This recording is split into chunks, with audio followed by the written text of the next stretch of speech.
नमस्कार. श्री रामभुजंग प्रयात स्तोत्राच्या 21 ते 24 या श्लोकांचं चिंतन आता आपण करणार आहोत. 21वा श्लोक म्हणूया. सदा राम रामेति रामामृतन्ते सदा राममानंद निःशन्दकन्दम् पिबन्तं नमन्तं सुदन्तं हसन्तं हनुमन्तमन्तर्भजेतन्नितान्तम्.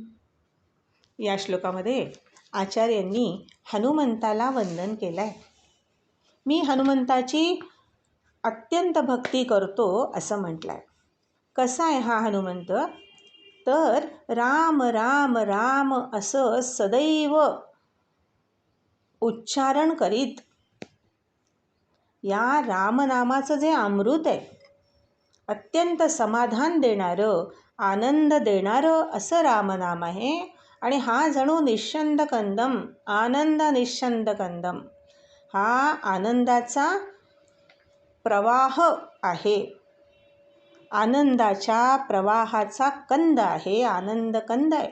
आणि हे रामनामाचं अमृत पिणारा, सदैव रामाला नमस्कार करणारा, सुंदर दंतपंक्ती असणारा, स्मितहास्य करणारा जो हनुमंत आहे, त्याला मी माझ्या अंतःकरणामध्ये भजतो, त्याची नितांत भक्ती करतो असं आचार्य या श्लोकामध्ये म्हणतात.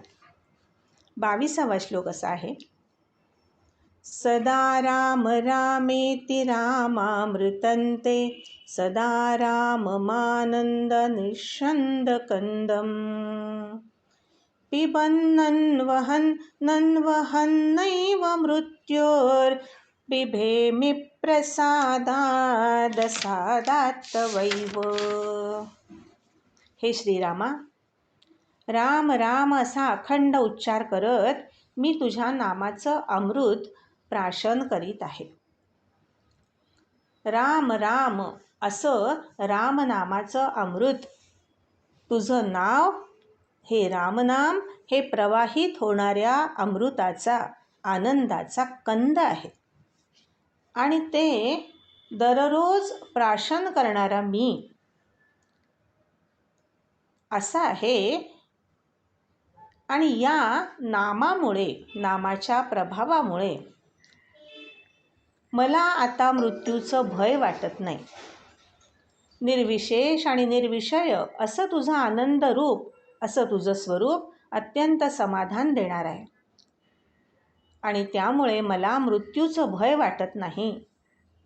तुझा कृपा प्रसाद प्राप्त झाला असता नाशाचा समूळ नाश होतो. अर्थात माझा नाश होणार नाही, मला नाशाची भीती नाही, मी जन्ममरणाच्या फेऱ्यातून सुटेन असा विश्वास आचार्यांनी या श्लोकामध्ये व्यक्त केला आहे. 23वा श्लोक असा आहे. असीता समेतैरकोदण्डभूषैरसौमित्रिवन्द्यैरचण्डप्रतापैः अलङ्केशकालैरसुग्रीवमित्रैररामाभिधेयैरलन्दैवतैर्नः. या 4 श्लोकांची पुढच्या रचना अत्यंत वैशिष्ट्यपूर्ण आहे. रामाविषयीची एकनिष्ठ भक्ती, अनन्य भक्ती या श्लोकांमधनं व्यक्त झाली आहे. पहा, आचार्य म्हणतात की जो सीतेच्या समवेत नाही,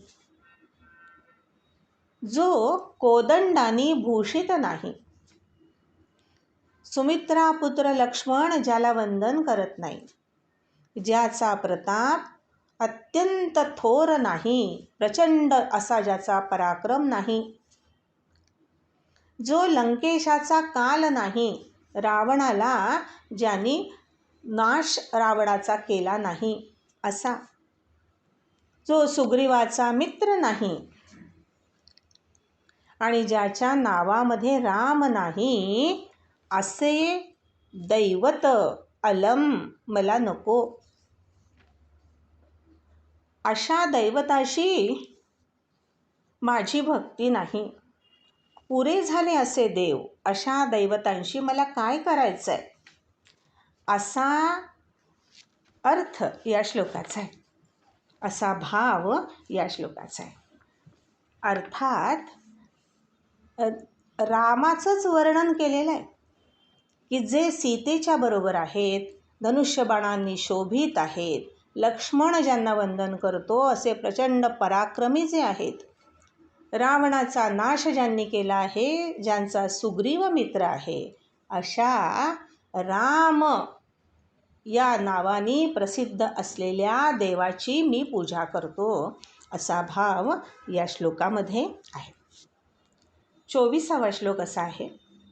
अवीरासनस्थैरचिन्मुद्रिकाढ्यैर्भक्ताञ्जनेयादितत्त्वप्रकाशैः अमन्दारमूलैरमन्दारमालैररामाभिधेयैरलन्दैवतैर्नः. आचार्य म्हणतात, ज्याने वीरासन घातलेलं नाही आहे, वीरासनामध्ये जो स्थित नाही, ज्याने ज्ञानमुद्रा धारण केलेली नाही, ज्ञानमुद्रेने जो सुशोभित नाही आणि त्या चिन्मय मुद्रा धारण करून जो आंजनेय, मारुती इत्यादी भक्तांना तत्वाचा उपदेश करत नाही, ज्ञानाचा उपदेश ज्याने दिलेला नाही, जो मंदार वृक्षाच्या तळाशी बसलेला नाही, मंदार वृक्षाखाली ज्याचा आसन नाही आणि मंदार फुलांच्या माळा ज्यांनी घातलेल्या नाही, ज्याच्या नावात राम ही अक्षर नाही, पुरे झाले असे देव, अशा दैवतांशी मला काय कर्तव्य आहे, असं आचार्य म्हणतात. मला रामच दैवत मान्य आहे की ज्या रामांनी वीरासनामध्ये बसून ज्ञानमुद्रा धारण करून आपल्या भक्तांना तत्वाचा उपदेश केला आहे, तत्वाचा बोध दिला आहे, तत्वाचं ज्ञान दिलेलं आहे आणि मंदाराच्या खाली बसून मंदार माळांनी जो सुशोभित झालेला आहे आणि ज्याचं नाव राम आहे, अशाच देवाची मी भक्ती करतो, असं आचार्य म्हणतात. आज इथे थांबूया. राजाधिराज प्रभू रामचंद्र भगवान की जय.